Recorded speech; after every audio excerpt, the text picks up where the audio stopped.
We are back. Fall season, right? Yes, fall season. Fall season. 1 month off, 5 weeks. I think we took 4 weeks or 5 weeks off, something like that. We went traveling. Where yes, did we go? we were all over the world. All over the place. We were in, let's see, Silver Spring, Olney, downtown Bethany, Bethany Beach, South Bethany. Yeah, we went there a couple times. Rehoboth Beach. Yeah. Oh yeah, well, all over the world. Heavy travel. Lots and lots of travel over the last several weeks, but we do have some news on the book front, right? Yep. Our agent Julie Gwynn, thank you, Julie, sold the rights to our audiobook. So I'm not sure when that's going to come out. It's going to take a long time, but so we'll have an audiobook. I don't know whether we're going to be the ones that are audioing, which could be a problem, or we might not. We'll see. I'm not sure. So we did audition. We auditioned. We read like a chapter in the book and sent it in. So we'll see. They might. There was like 7 takes of that, right? We had a few takes. Yeah. I have some reading issues, so it took a long time for me to read. But anyway, we'll see. They may want us, or they may want to hire some. Yeah, so that was good news for us. Yep. And so we enjoyed taking the month, doing some other things, starting to think about our next book and so forth. And now we want to get back. We're at our brand new spanking tiki bar. We call it Bull Tiki, right? Bull Tiki. Bull Tiki. Sure. So here's the problem. The problem is it doesn't look like I'm going to get to sit at a bar anytime in the near future. So we were out last week at one of our favorite stores here, the Pottery Place down in Fenwick Island. And shout out to Kim and Jeff, the owners. They're fabulous people. And I saw this bar, and it reminded me of a bar that my grandfather had back when I was younger. Yep. And she was a good sport and let me get it. So since I can't go to a bar, we brought the bar to me. Yeah, and we don't really have the space for the bar. Not yet. We're working on that. It's sitting on like the place deck where the grill used to go. We had to actually move the grill off there. We moved it over. We're going to get a little patio. Yeah. We got the fire pit. We're going to be golden. We'll never have to leave this spot for, I don't know, a couple years. Yeah. So anyway, hopefully when this is over, we'll still be able to have people over as soon, and we invite you guys to our tiki bar. Absolutely. And we can have real people in a real environment without having to stand 6 feet apart and all the rest of that, all the rest of that stuff. Yeah. So before we get going tonight, we always like to talk about what we're drinking. You first. So I picked up this bottle of wine. I think it's called a Tear. It's ITER. It's from Napa, and we visited Napa a few years ago. It's back when you could actually travel and all that. And I like Napa. I like wines from Napa, so I picked this up. I really thought the bottle was cool. And I got that at Banks last week, and it's pretty good. I don't think it's the best that I've ever had, but cheers. Cheers. And cheers to Mr. Teague. Yep. Greatest Mr. karate Teague. teacher Oh, on the my planet. God. My kids still talk about karate class. All the time. So, I know he's still teaching, so he's probably still doing great work with kids. So I am drinking a very cool bottle of Elijah Craig. Everybody sees Elijah Craig on the shelves. And by the way, the basic Elijah Craig is great. This is the Toasted Barrel Elijah Craig. And you can see that there's not a whole lot left. Bought it a week ago, and I shared it with some close friends last week, so there's not very much left. But it is mighty delicious. On a cool night, warms you up a little bit. So cheers. So cheers, yeah. So they say fall back, spring forward, right? Isn't that how it goes? So we're in the midst of falling back soon, and falling back has taken on a new meaning this fall, and that's what we want to talk a little bit about. Falling back into more of the same, more stress caused, and I think we're going to focus particularly tonight, stress caused by 2 P's, pandemic and politics. And so let's start with the politics side, and not just what, and we're not here to talk about politics. I don't need to talk about who's supporting who's voting for who. That's not what we're here for. But the stress of the political season, this season in particular, on individuals, which conveys inevitably to stress on couples, right? So and families. So talk a little bit about that. Yeah. So I'm seeing I'm getting more calls than ever. People are stressed out. People are anxious. And I do think that it has a lot to do with the COVID, but I'm also really hearing about just the atmosphere. The people are feeling worried about our world, worried about our environment, worried about our future and kids and what it's going to be like in the future. And I think that it's just creating a lot of anxiety. Well, but let's talk about the political There's a situation. little bug They've here. got a little bug flying around. We saw that last night on the debate. Oh yeah, the fly I'm in the trying to hair. keep the fly off my head. That's why I'm wearing a hat. I don't want any flies to get stuck to my head. If a fly got stuck in my head, you wouldn't even see it because my hair is so dark. But I mean, the political stuff is difficult, I think, for a lot of people because you can't get away from it. I mean, unlike other elections, and I've been voting since 1980, and I'm not ashamed to say that I was a Ronald Reagan supporter when I was 18 years old.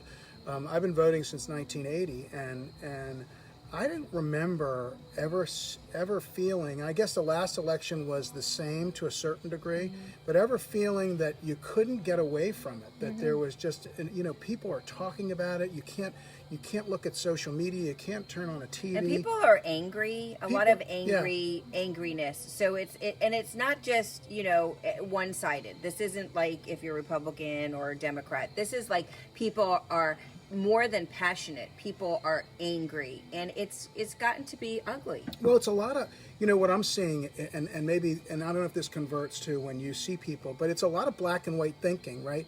If you're a Trump supporter, then you're bad, according to some Biden supporters. If you're a Biden supporter, you're awful, according to certain Trump supporters. There's no grays anymore, and I think that black and white kind of thinking is a problem. And I don't want it's not for me to talk about the social effects and that sort of thing, but it's a problem. And I got to imagine it dribbles down, right? It dribbles down to relationships and to how if people have a different perspective politically, and you and I have differed many times. Yep. But Over the now years, with all of this anger and animosity, it's got to be difficult for some couples who have maybe a different political bent. Yep. Right? Yes, house divided. So what I want to say is one of the things that helps people get through hard times and get through, hiccups in relationships is the ability to perspective take.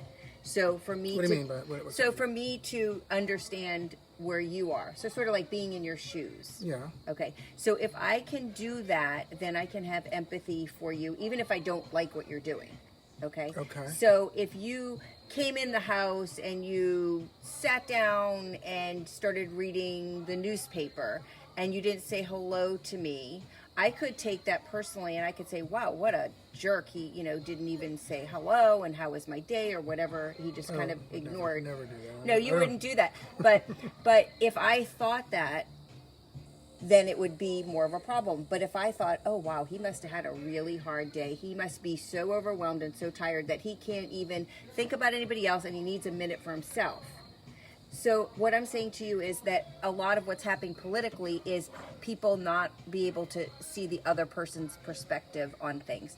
And I think that comes into relationships as well. And it gets people in trouble if you view what somebody's behavior is in a certain way and you don't try to get in their shoes. Well, I think, I understand that, but on the main, but I think what's happened here in this particular political season, and I like to think we only have 4 more weeks of this left, and then it's going to be over. However, it's over. It's over. Yep. Of which who the hell knows? But it's stressful for people, right? Yes. So and especially people with different perspectives, and we've heard it from people that we know, people that we have relationships with. If you like this guy, I don't want to be your friend. Yep. If you like this guy, we can't sit at the same table. If you like that guy, you're crazy. Yep. Well, the world wasn't built that way, and so I'm wondering if around the kitchen table, because again. For I'm a Republican at heart. I don't mind saying it. Yep. Okay, now I'm not embarrassed about it. And you've been a very true blue Democrat. Now, this particular election season, we have similar views about things. But what about those families that feel that couple, that feels differently? Because this is not everybody's kind of close sort of thing. No, I know. I'm working with a couple now that are different different parties, and it's causing stress in the relationship. And one sort of avenue is to try not to talk about it, but it's really hard when when the newspapers and the TV and social media is just talking about it. So it can be stressful. But what I would say is always try to do some perspective taking. whether it's for politics or different kinds of issues in the relationship. And I think it will help people get along better.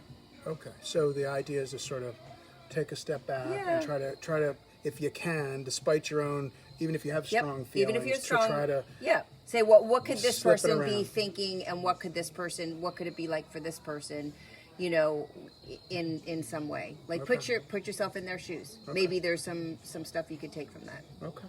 So, all right, let's switch to P number 2, right? Yep. It doesn't sound right, but you know what I mean. Yeah. And the pandemic piece. So we closed down in March, right? We shut down in March. Yep. We're all stuck home for however long we're stuck Yep. home. Businesses are closed. Everything's closed. Then things slowly start to bleed open again. I guess it was springtime, late spring, May-ish time frame. And more activities are going on, people are doing more things. And now here we are in October, and we're rolling back again in terms of what you hear and what you read and how long it's going to last. I mean, who knows what to believe? One day you're going to have a vaccine in a couple months. The next day it's going to be late 2021 before things get back to normal. Yep. And then other people, we're never going to be back to normal. So, so that, and we've talked about, right, the stresses that the pandemic has brought on people in terms of their relationships, people who have good relationships, people who have tough relationships. And now here we go again. It's like a tennis ball. After it got batted across, okay, things are going better. I'm going over the net. Now, whoop, hold on a second. The wind's blowing the ball back. Yeah. Right? And I think so how are people going to deal with that? Well, I think we're all a little nervous about, winter, especially where we live, where, it's getting colder and you can't be outside as much and you can't do as much. And I think it's going to be difficult. So people are, in the beginning, we thought this was just going to be temporary. And now we're kind of at the conclusion of like, this could last another 6 months, another 9 months. It could be a year.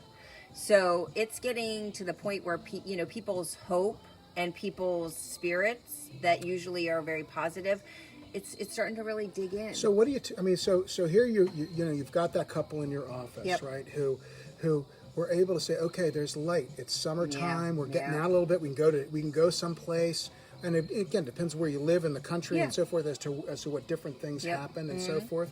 Go to someone's backyard, go to a winery. But now all of a sudden it looks like that might be getting pulled back, depending upon who you believe and who you read. So how are people handling that you talk to?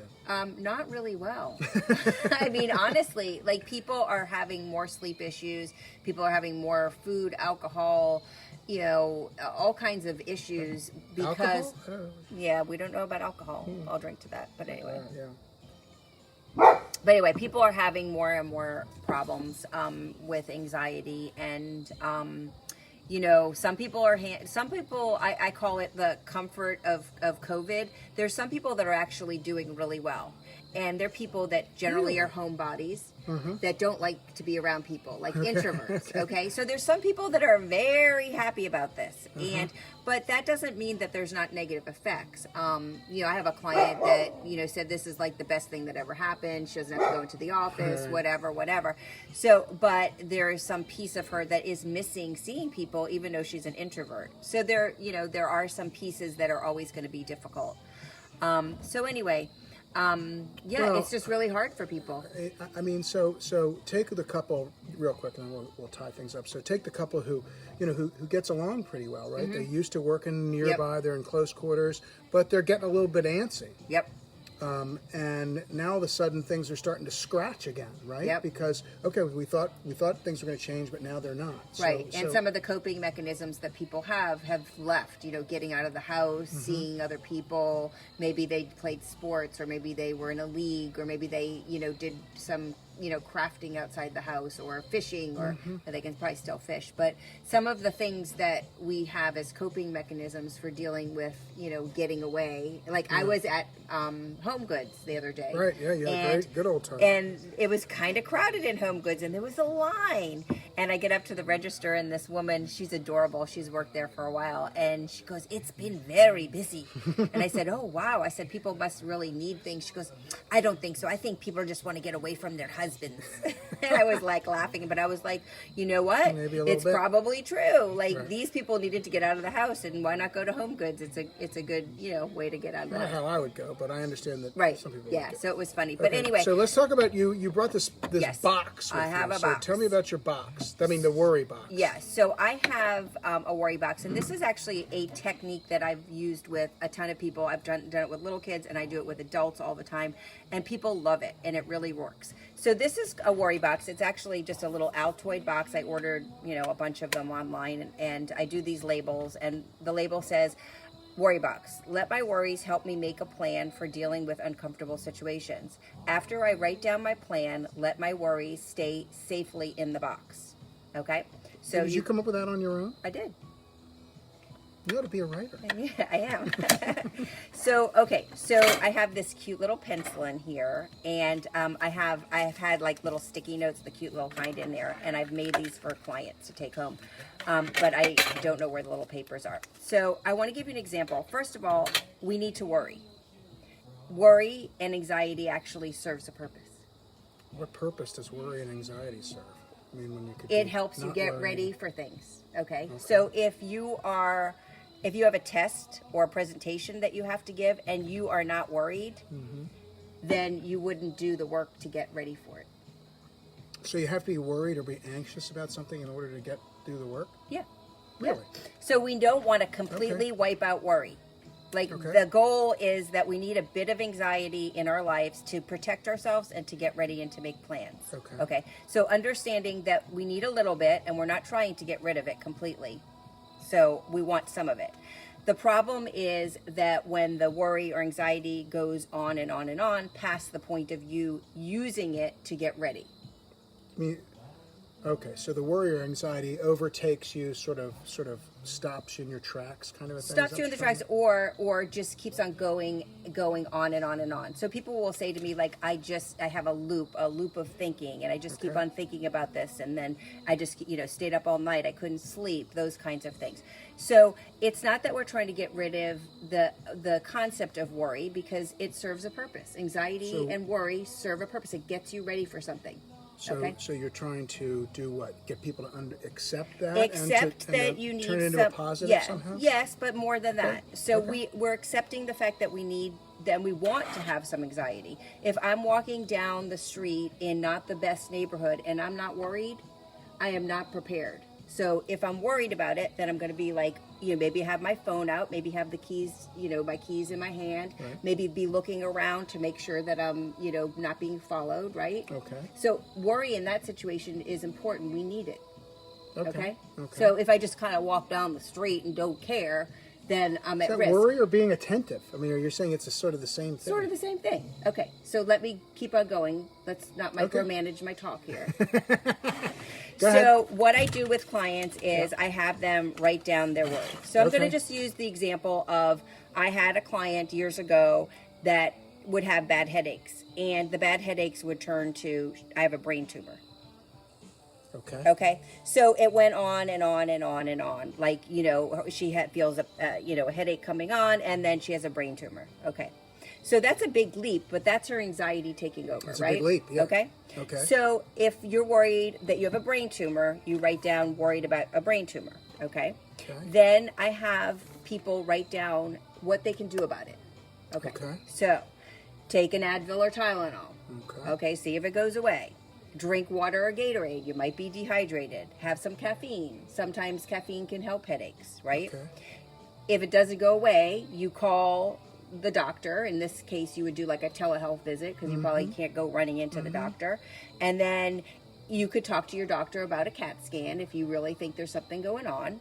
And then the other piece to this is not to go on the internet and do any more research about brain tumors or about headaches. Right. Okay? Yeah. Okay. So this is just an example of what my client was worried about and what could she do about it. To do about it to help soothe her, help... This is make a plan. These are the things that I'm going to do about the possibility of a brain tumor.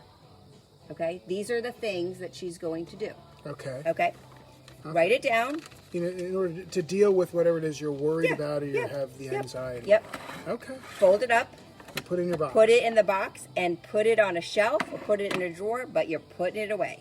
But what if you forget the kind of things you're supposed to do? You can take it out to look at it. So okay. And what you do, very creative. what you're you so do, creative. what you do is if your brain starts to go there, you go open your box. You say no. You say, okay, I'm only allowed to worry about this, to think about this if I have something to add to my plan.